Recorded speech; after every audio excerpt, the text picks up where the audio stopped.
Paano nga ba ako na-monetize sa ads on Reels? Sa mga kapwa ko content creator, lalo sa mga baguhan, ang ads on Reels ay wala pa noon sa ating monetization tools. Pero sa ngayon ay available na siya at in-update na ni Facebook.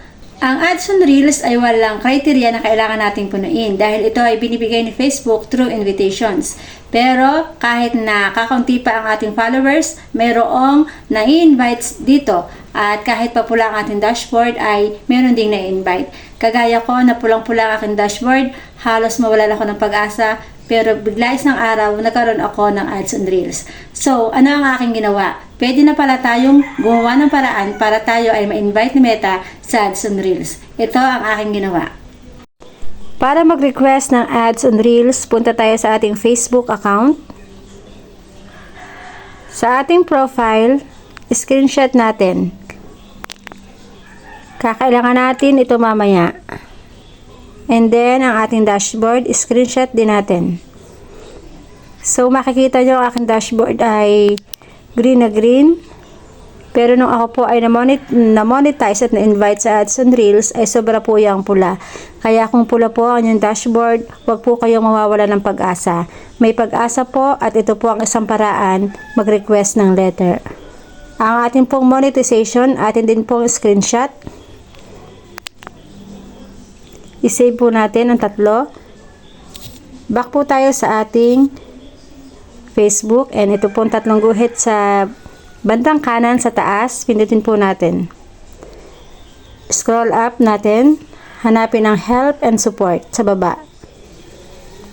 And then ang ating pindutin sunod ay report a problem. Scroll up uli natin. Hanapin natin ang continue to report a problem sa pinakababa. So, loading pa po yan.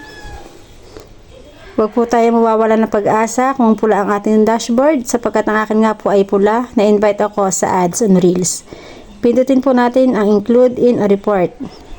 Scroll up po natin at hanapin ang ating profile.